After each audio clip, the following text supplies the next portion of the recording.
today I'm going to talk a little bit about our new DLC called The Old Gods, which, as you can probably suspect, is about the pagans in Crusader Kings 2.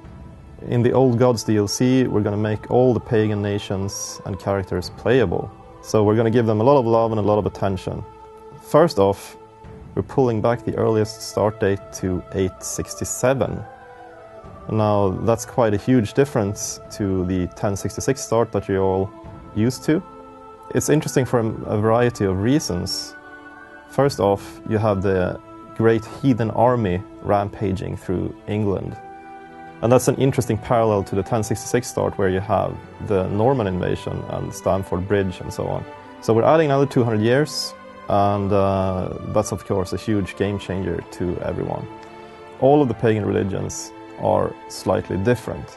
The Vikings and their adventures are kind of a major selling point of this DLC, so they're getting a little bit of extra love. But we're also giving the Slavic pagans and the Baltic pagans and the Mongols, the Tengri, and so on, their own little flavor, essentially. So they're going to work a little bit differently.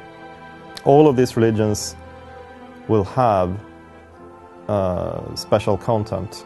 For example, if you're playing a Finnish pagan, you won't have the kind of great feast decision that we have for Christians. Instead, they're going to have some kind of Christmas celebration, the Ukon Jula. Pardon me for the pronunciation there, all Finns watching. So all the pagan religions are going to be different. Now, pagans are generally speaking barbarians, so they can go off raiding and looting, and that's another huge thing with the Old Gods DLC.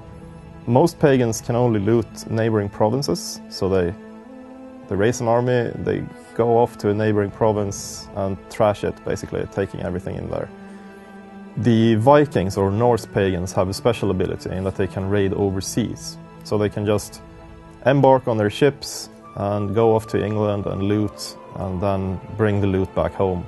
Another ability that the Vikings have is that they can prepare invasions. They give the word that they're planning this huge adventure, and warriors from all over Scandinavia will flock to their banners for a 2-year period. So they have more men than they normally have, basically, for this adventure. Of course, if they fail, it's a huge prestige loss, and it's very bad for them. Pagans have quite a different set of CBs, or casus bellis, compared to Christians and Muslims. They don't have the Holy War CB, but they do have a kind of general conquest CB, which is that they can take basically any neighboring province from anyone. They can also subjugate rulers of their own culture, because basically might makes right. Pagans also don't have to worry much about producing heirs, and they are allowed to take up to 3 concubines in addition to their normal wife. So they work a little bit like the Muslims in the Sword of Islam DLC. Being warlike barbarians, they're also expected to wage war.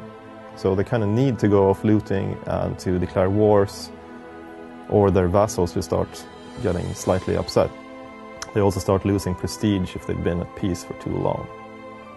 Another game changer is that we're adding major rivers to Europe that can be traversed, but only by Norse culture characters.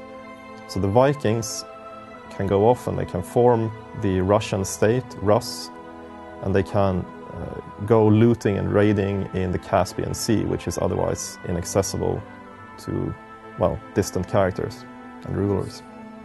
The pagans can reform their religions. They're actually codifying and consolidating their religion, creating a liturgy and a formal priesthood, etc. And the reason for doing this is that they can actually withstand the pressure from the more modern religions, if you will, Islam and Christianity. So they will gain access to the Holy War casus belli, for example, and they will also be harder to convert than they are pre-Reformation. So in order to do this, they need to hold a certain amount of holy sites. There are predefined holy sites on the map for each religion. So, not so surprising, Christianity has Jerusalem and so on. It doesn't mean much for them, but for the pagans, holding these holy sites means that they can reform their religion, which is a huge deal.